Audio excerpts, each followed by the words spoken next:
Hello everyone. तो कैसे हैं आप सब? आई होप आप सब बहुत अच्छे होंगे और उतने अच्छे तरीक़ों से आप सभी लोगों की पढ़ाई चल रही होगी।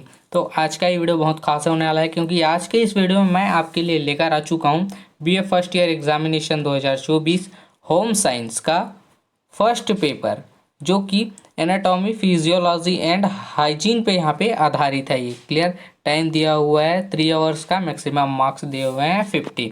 तो चलिए शुरू करते हैं, आप इसकी तैयारी बहुत अच्छे से करेंगे।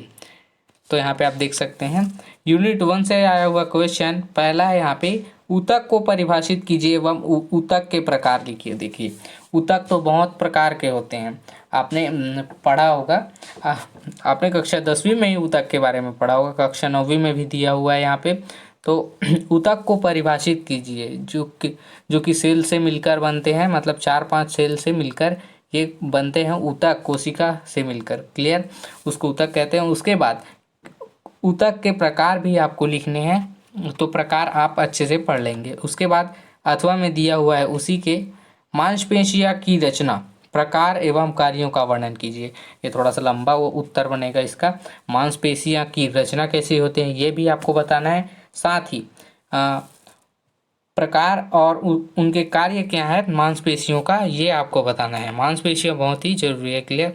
उसके बाद अथवा में दिया हुआ यूनिट 2 से आया हुआ क्वेश्चन है उसी का दूसरा, हृदय की रचना एवं कार्यों का वर्णन कीजिए। बहुत ही आसान है। हृदय की रचना कक्षा 10वीं में भी पढ़े होंगे आप। यहाँ पे हृदय की रचना कैसी होती है और उनके कार्य कैसे होते हैं, कैसे वह खून को अंदर लाती है और बाहर ऐसे पंप करती है, उसको यहाँ पे आप कार्यों को उनका वर्णन यहाँ पे कर सकते हैं। उसके बाद अथवा में दिया हुआ है उसी के यहाँ पे निम्नलिखित में से किन्हीं दो पर टिप्पणी आपको लिखनी है। यहाँ पे टिप्पणी मतलब थोड़ा सा संक्षिप्त वर्णन करना है। उसके बाद पहला दिया हुआ यहाँ पे रक्त के कार्य। तो रक्त के कार्य कौन कौन से होते हैं, क्या क्या होते हैं, ये आपको बताते हैं। आप प्रोटीन की मात्रा का सभी शरीर में मतलब संवहन करते हैं, ये आप बता सकते हैं। और रक्त के प्लेटलेट्स हमारे शरीर में को स्वस्थ रखते हैं। उसके बाद दूसरा है यहाँ पे श्वसन तंत्र के कार्य लिखिए। अब श्वसन तंत्र मतलब फेफड़ा, उसी के कार्य आपको यहाँ पे लिखने हैं। तो श्वसन तंत्र के कार्य आप तो जानते होंगे क्या कार्य है, ठीक है। ये इंपॉर्टेंट क्वेश्चन है, बहुत ही इंपॉर्टेंट क्वेश्चन। धमनी एवं सीरा में अंतर बताइए। तो धमनी एवं, ये धननी लिखा है, थोड़ा सा मिसप्रिंट है, लेकिन धमनी है ये, सॉरी। धमनी एवं सीरा में अंतर आपको यहाँ पे बताना है, ठीक है। उसके बाद यहाँ पे यूनिट 3 है हमारा पहला, उसमें तीसरा प्रश्न है, आहार तंत्र का नामांकित चित्र बनाते हुए अमाशय की रचना एवं कार्यों का वर्णन कीजिए। तो आहार तंत्र आपको बनाना है और चित्र बनाते हुए, और अमाशय की रचना कैसी होती है ये और उसके कार्यों का वर्णन भी आपको यहाँ पे करना है, ठीक है।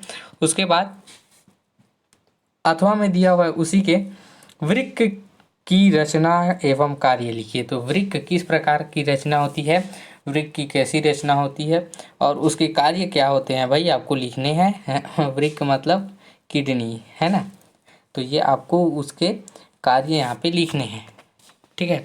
उसके बाद इकाई 4 से आया हुआ क्वेश्चन यूनिट 4 से, चौथा है सुषुम्ना की रचना एवं कार्यों का वर्णन कीजिए। सुषुम्ना की रचना भी करनी है और 7 प्लस उसका कार्यों का वर्णन यहाँ पे करना है। अथवा में दिया हुआ उसी के कान की रचना एवं कार्य लिखिए। तो यहाँ पे कान की रचना भी लिखनी है और साथ में उनका कार्य यहाँ पे लिखना है, ठीक है। उसके बाद यहाँ पे है आपका यूनिट 5 पांचवा है, प्राथमिक चिकित्सा से क्या अभिप्राय है, प्राथमिक चिकित्सक के गुण एवं कर्तव्य लिखिए। अब भाई होम साइंस है तो इसमें तो आना ही था ये प्रश्न। तो यहाँ पे प्राथमिक शिक्षा, देखिए प्राथमिक चिकित्सा से क्या अभिप्राय। देखिए आपके मान लीजिए आपको चोट लगी और डॉक्टर के पास जाने में आपको थोड़ा समय है, तो यहाँ पे आप प्राथमिक उपचार या फिर प्राथमिक चिकित्सा आप कर सकते हैं खुद घर में, है ना।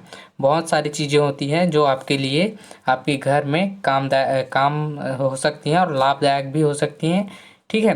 तो ये होता है प्राथमिक चिकित्सा। उसके बाद प्राथमिक चिकित्सा के गुण एवं कर्तव्य लिखिए और प्राथमिक चिकित्सा के कौन से गुण हैं और कर्तव्य क्या है ये आपको यहाँ पे लिखना है। ठीक है, उसके बाद अथवा में दिया उसी के आपका लास्ट क्वेश्चन, हवा के शुद्धिकरण को विभिन्न विधियों हवा के शुद्धिकरण को विभिन्न विधियों का वर्णन यहाँ पे आपको करना है।